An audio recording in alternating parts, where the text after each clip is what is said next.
სახელითა მამისათა და ძისათა და სულისა წმინდისათა. ამინ. ჩვენთან არის ღმერთი. დიდება და მადლობა უფალს დღევანდელი წირვისათვის.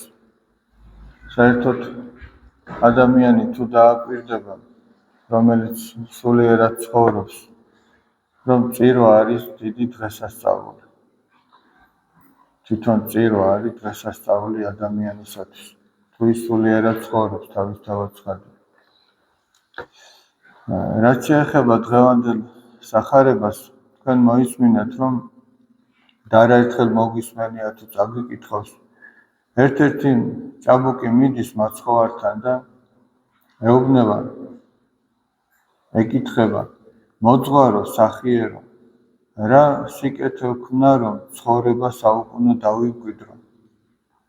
უფალი ეუბნება, არავინ არის სახიერი, ანუ კეთილი, ღვთის გარდა.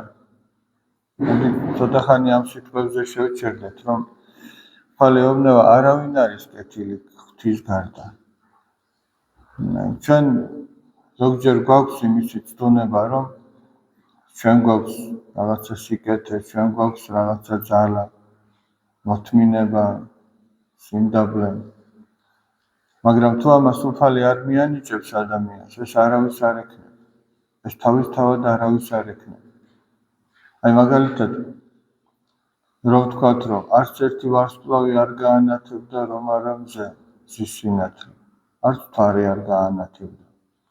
ვერც ადამიანში ვერ იქნება სიკეთე, თუ ღვთისგან არ არის.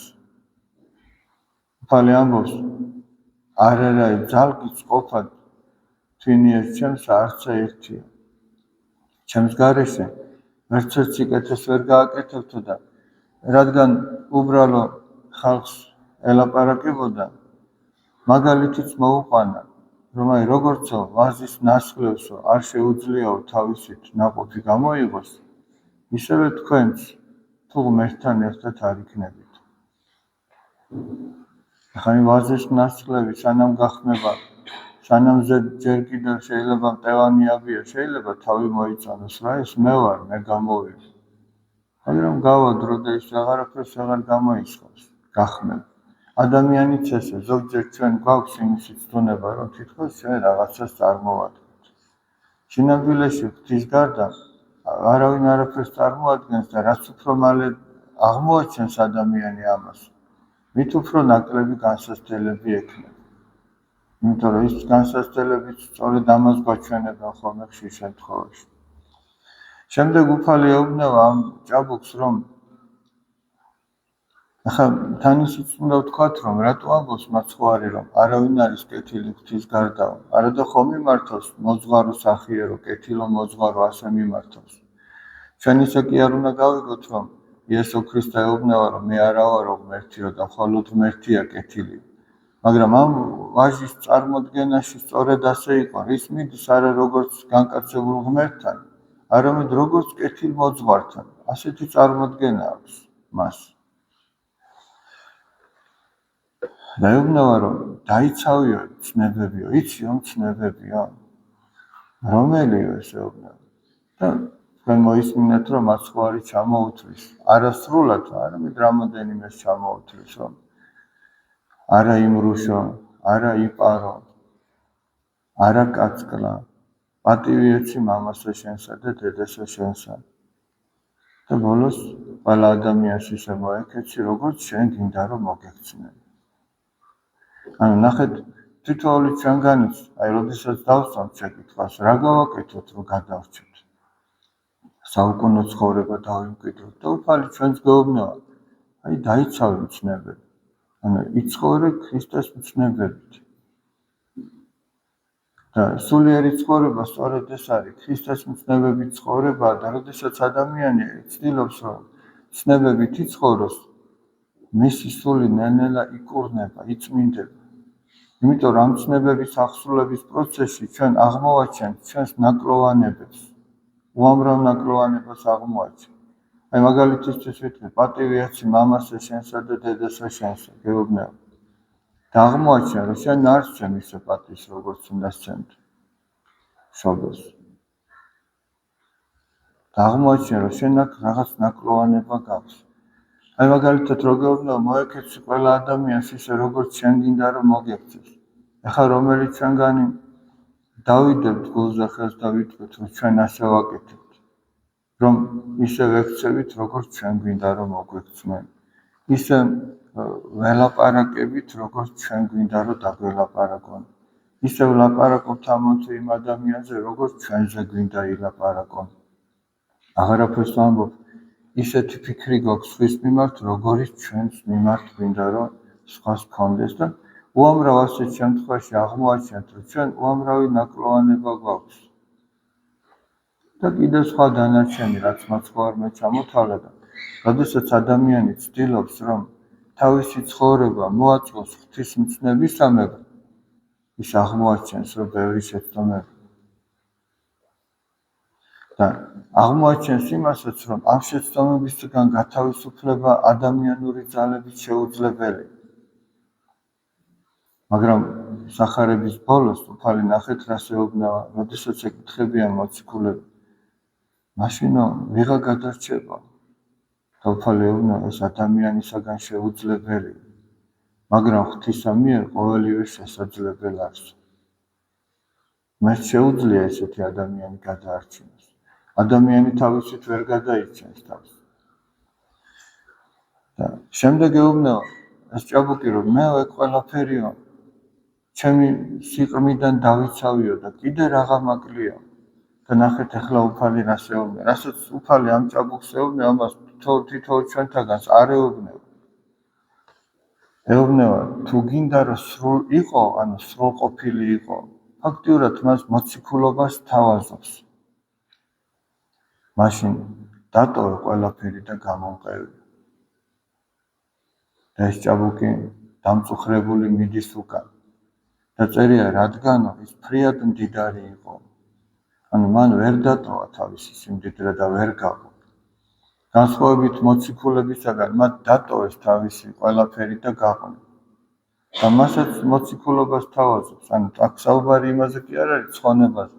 აქ საუბარი თუ გინდა რომ სრულყოფილი იყო. თორე ის რაც ცხონებას უკავშირდება და ის რაც ყველას უთხრა, არის რომ შენ ცნებები დაიცავ. მაგრამ მას უკვე სხვა სიმაღლეს თავაზობს და ის დამწუხდება და უკან მიდის. და უფალი ამბობს, ვისაც სიმდიდრე აქვს, ასეთიო ვერ შევაო სასუფეველშიო. უფრო ადვილია აქლემი გავიდეს ნემსის ყუნწში, ვიდრე მდიდარი შევიდეს სასუფეველში. მე ასეთი რამ გამიგონია. იერუსალიმს და ყველა ქალაქს ადრე თქვენ იცით, რომ თავისი გალავნები ჰქონდა. ამ გალავნის მთავარი ჭიშკარი რო იკეტებოდა, იქ იყო პატარა ჭიშკარი დატოვილი, რომელსაც ნემსის ყუნწს უწოდებდნენ და ამიტომაც ახსენებს.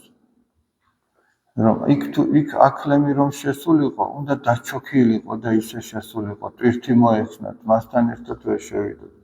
აქაც სულიერი გაგებით რა არის, რომ ადამიანი თავის ტვირთთან ერთად ვერ შევა და თუ არ დამდაბდა ვერ შევა სასუფეველში. და ტვირთი ახლა ზოგისთვის, ახლა აქ სიმდიდრეზე როა საუბარი, სიმდიდრე ის კი არ არის ვიღაცას მაინც და მაინც მილიარდი ქონდეს. შენ რაც გეძვირფასება და რასაც ვერ თმობ, რომ ღმერთთან მიხვიდე, აი ეს არის შენთვის ის სიმდიდრე, რაზეც ლაპარაკობს. და ეს სიმდიდრე ყველა შემთხვევაში მატერიალური შკია შეიძლება იყოს. ვიღაცისთვის შეიძლება არამატერიალურიც იყოს. ვიღაცა თავის აზრებშია ისე გაკერპებული, რომ არ შეუძლია ის დათმოს. და ამიტომაც ვერ მიდის ღმერთთან. ვიღაცა თავის ეგოიზმს ვერ თმობს და ამიტომ ვერ მიდის. ვიღაც თავის ამპარტავნებას, სიძუნწეს, ნაყროვანებას, ეს არის მისი სიმდიდრე. თორე ყველა ასაკში რაღაცა მაინც და მაინც მატერიალურისკენ კი არა აქვს მიდრეკილება.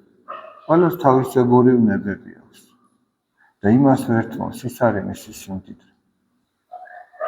და უფალი ამბობს, რომ აი ვისაც ეს სიმდიდრე აქვს და ვერ თმობს, ის ვერ შევაოს სასუფეველში.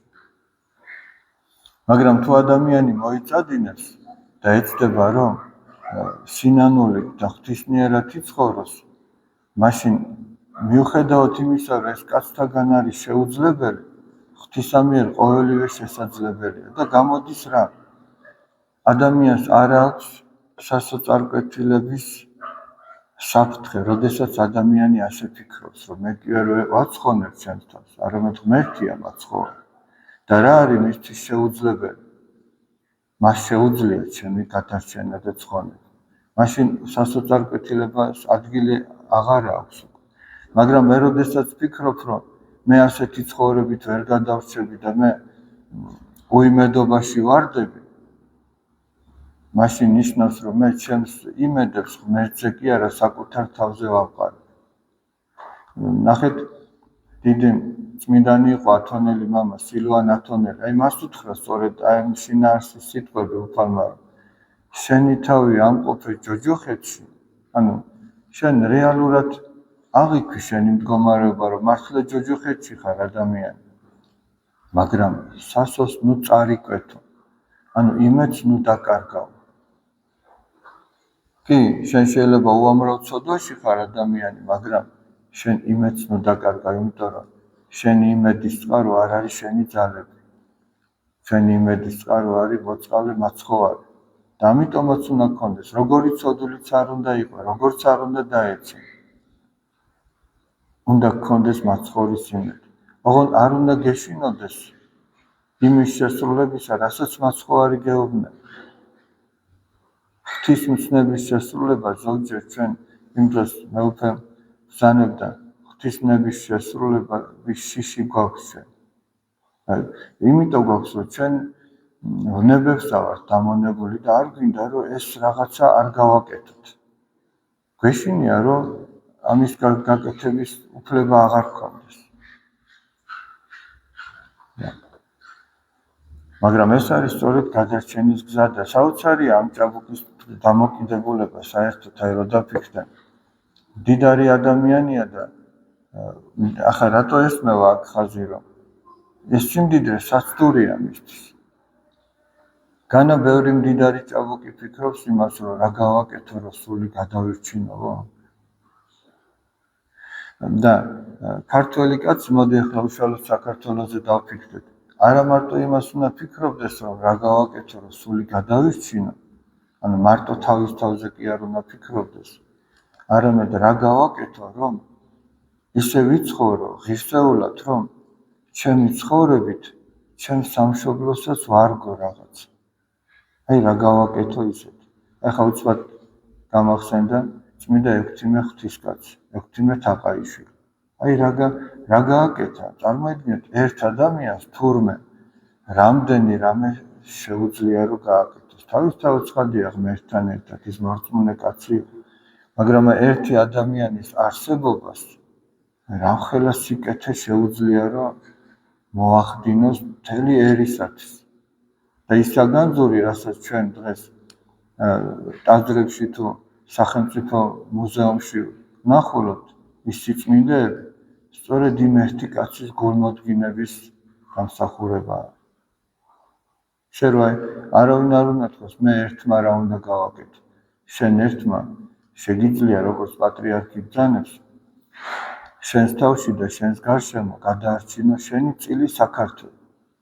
აი წმინდა ექვთიმემ თავისი წილი საქართველო გადაარჩინა და ექვთიმესნაირმა კაცებმა მრავალმა კიდე. და ამიტომაც აი ჩვენ უნდა ვიყოთ ისე ღირსეულად მაცხოვრებელი, რომ ჩვენს ერს, ჩვენს სამშობლოს რაღაც სიკეთე მოუტანოთ. ახლა გაუნათლებელი კაცი ვერაფერს სიკეთეს ვერ მოუტანს.